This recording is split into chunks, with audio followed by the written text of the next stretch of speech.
comfortable with this. Now they turn now. Please take us to the Land of Dawn. Ladies and gentlemen, let's invite you through the portal as the swordfishes and the orcas are going to collide for game number 1 in this best of 5 series. The crowd reacted. Yeah, we missed the hook on a non-moving buff. But you know, it's okay. It's okay. It's all right because, again, in this kind of game, it's all about how you finish, not about how you start. Speaking about how you start, so far, Yums and Moon, they're moving together. Moon there, see, doesn't know that Yaoi is there just yet. Pulls the buff. Finally gets it. Doesn't really matter that much. Oh, right? they're going to sandwich the playmaker. Backing up Yums. Very low, Yaoi. Where you going? He survives. Yeah, you just mentioned it, right? It's not how you start, it's how you finish. And he does land that hook, and it does buy Echo a little bit of time here in the early stage of the game.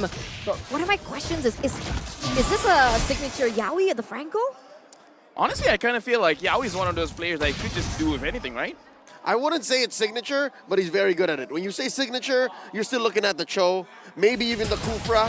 But oh wait, Sanji's gonna be okay. There's the knock-up, concussive blast trigger. Ooh. A few basic attacks could have done it. Sanji lives. Yeah, he still gets out for the moment here. And you can see the rotations happening, like the difference in rotations happening from both of these teams. Feels like Todak gonna spend a little bit more time and looking to invade, actually. Carl TZ and Rival going at it. Yep, I think he got the call from Moon. They're looking for the play here, the invade. Oh, instead gonna move over to the gold buff. Right now, honestly, looking at the bottom side because I'm very curious how Chico Guys is playing this lane because as a carry with the Purify, you kind of can't take those very aggressive trades because if you have a very, very bad positioning, you don't have a lot of options to run away. So for now, Ben Cutie is actually forcing Chico Guys to be in his turret. As I say that, Chico Guys is moving forward. Here's the pull coming in from Echo. 2v3. Sanji refused to leave. Still not hitting level 4. There's the Black Dragon form coming in, drawing a line between the members of Todak and Echo. Carl Teasy scores a turtle. Yeah, in this early game, you would expect that Todak with that in mind. Let's see. Oh, what? There's a bite down on Ayums. Again, we mentioned the GOAT. He draws first blood. I mean, that just happened. Chico Guys losing the lane. Again, we mentioned the GOAT. He draws first blood. I mean, that just happened. Chico Guys losing the lane. You were talking about how Echo will be the one moving forward. Exactly. And that just happened. Satu v Satu. Yeah, they heard you. I mean, for some reason, I cannot say that I did not expect that to happen from Chico. He's always so aggressive. They don't know that Echo wanted to go just as fast given their pick-off engagement. As Ripo said, right? This is the place that he likes. Well, I mean, you know, Toda has 2v1 kills, but I don't know. I'm very interested to see how Toda is going to move around the map because, again, something about Toda, I would say one of the early monikers for them is that they're the king of comebacks because they always seem to lose the early game, come mid and late.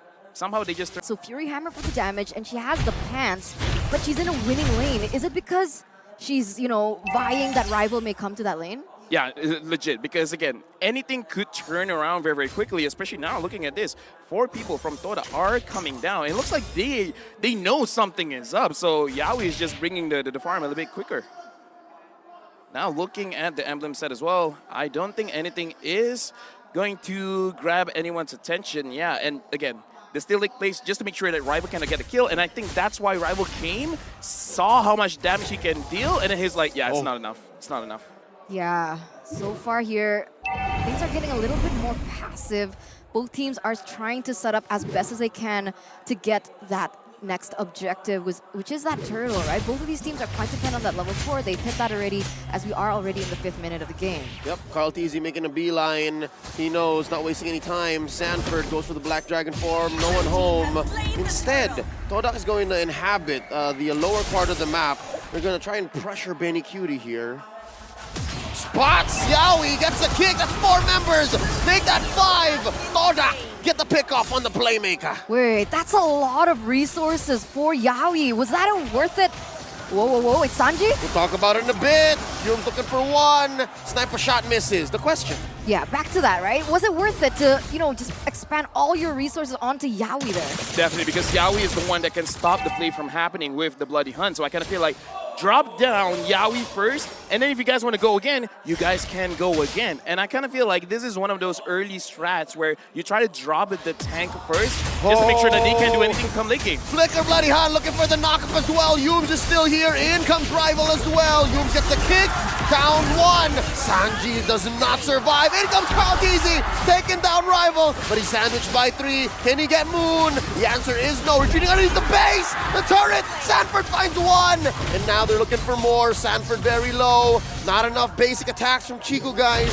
They disengage. You can tell that Yaoi is out for blood, right? He was taken down earlier by the play coming in from Yums, and he did the same thing. However, it does result in a 1-for-2 trade, and it actually alleviates Echo's pressure.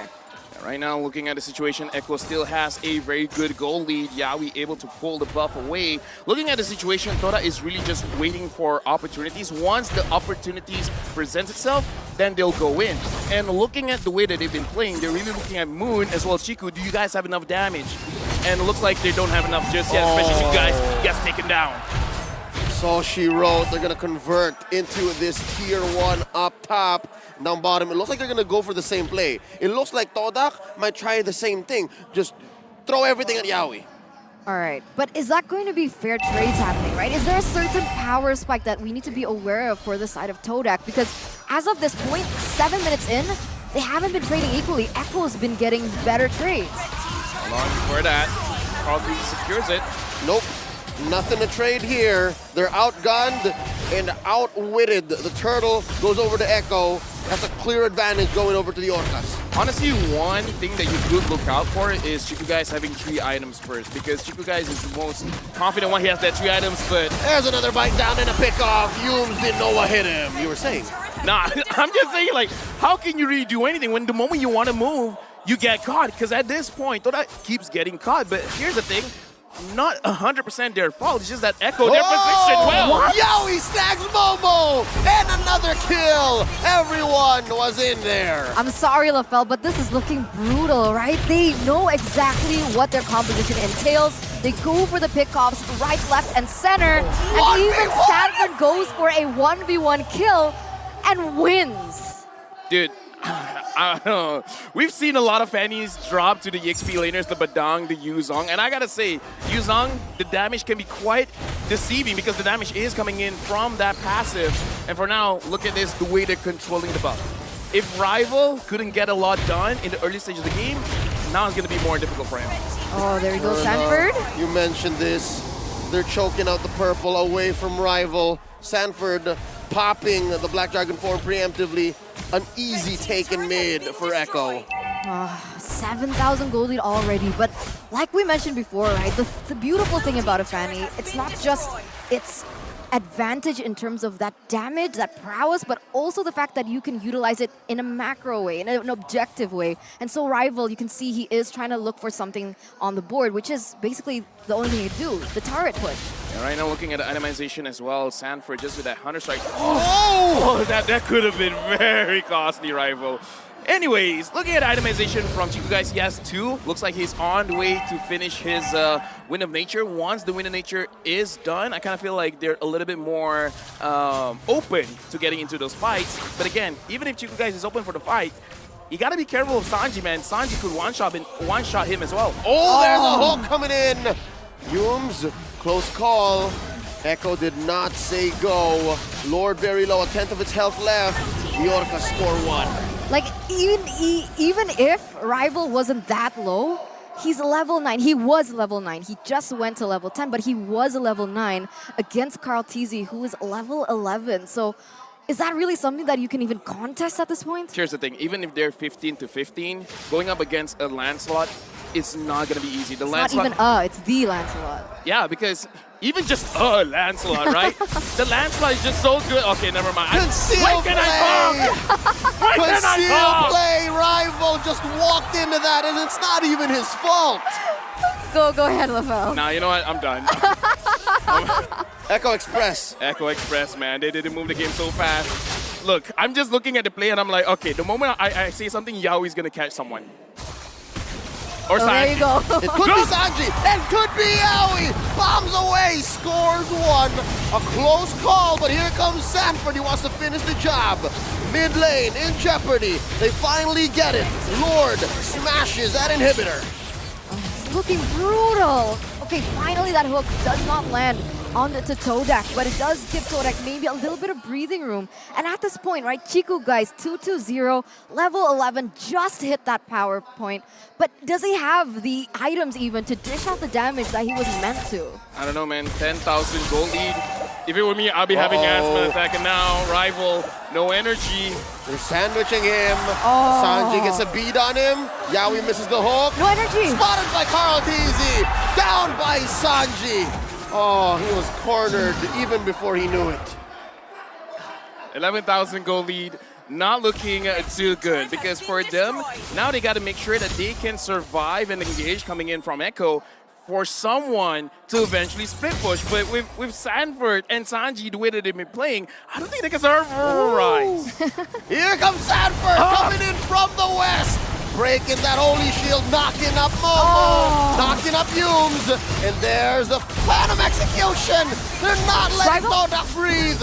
Underneath the ocean, they take Sanford, the punish from Todak. Yeah, a 1-4-2 trade, so they are able to defend it. They don't lose that tower in the top side, but in exchange, they have to lose Yums and Momo. It could be worse. It could be Chiku, guys. But now, because the waves are hitting like this, Chiku, guys, does have some time and the resources to be able to maybe attack. Chiku guys still has that Purify, so it's going to be good going up against the next team fight at the Lord if they want to go for it. But the thing is, someone has to be the one to take away the Franco ult. Someone has to be the black sheep. Someone's just got to be like, yo, Yaoi, look at me. Hug me, bro.